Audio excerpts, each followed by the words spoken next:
এক ফোনে বাংলায় আপনাদের সকলকে স্বাগত। আপনাদের সঙ্গে রয়েছে আমি জুনেলা। আর এক ফোনে বাংলায় শুরুতে যে খবর দিকে আমাদের নজর রাখতে হচ্ছে, হাওড়ায় প্রমোটার খুনে গ্রেফতার 3। কলকাতা বউবাজার আর জোড়াসাঁকো থেকে গ্রেফতার। গতকাল পিলখানায় প্রমোটারকে গুলি করে খুন। মূল 2 অভিযুক্ত হারুন আর রোহিত এখনো ফেরার রয়েছে।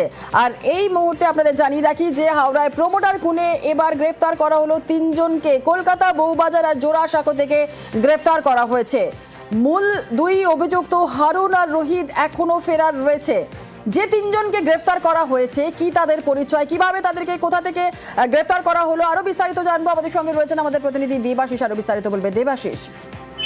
দেখো, মোহাম্মদ বিলাল এবং তাকে জোড়াসাঁকো এবং মোহাম্মদ ওয়াকিল হচ্ছে মুন্না আর দিলবর হোসেন, এই দুজন যারা বউবাজারের বাসিন্দা, তাদের 3 জনকে হাওড়া সিটি পুলিশের গোলাবাড়ি থানা ও গোয়েন্দা বিভাগ তারা কিন্তু গতকাল রাত্রি 12টার পর তাদেরকে গ্রেপ্তার করে।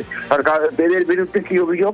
এই খুনের ঘটনার পর হারুন আর রোহিত এরা কিন্তু পালিয়ে সিসিটিভি ফুটেজ এবং মোবাইল ট্র্যাক করে যেটা জানা যায় যে এরা পালিয়ে গিয়ে বউবাজারে এলাকায় একজনের বাড়িতে ওঠে।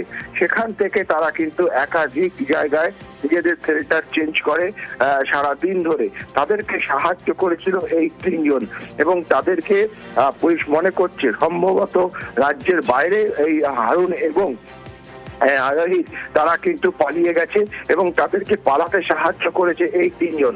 এদের বাড়ি থেকে যে মোবাইল ট্র্যাক করে যা লোকেশন পায় তাতে দেখা যায় যে হারুন এবং রোহিত এই 3 জনের সঙ্গে তারা দেখা করে এবং তাদের যে বাড়ি সেই বাড়িতেও কিন্তু তারা দীর্ঘক্ষণ সেখানে ছিল। ফলে এই ঘটনার পর এদের এই যে সাকরেদ অর্থাৎ শেল্টার দেওয়া বা লজিস্টিক হেল্প করা পালানোর ক্ষেত্রে, সেই কারণেই কিন্তু এদের 3 জনকে গ্রেপ্তার করা হয়েছে। এদের 3 জনকে জিজ্ঞাসাবাদ করে হারুন ও রোহিতের খোঁজ পেতে চলছে পুলিশ। এটাই কিন্তু তারা দাবি করেছে। আজই তাদের হাওড়া আদালতে তোলা হবে। বেশ, ধন্যবাদ।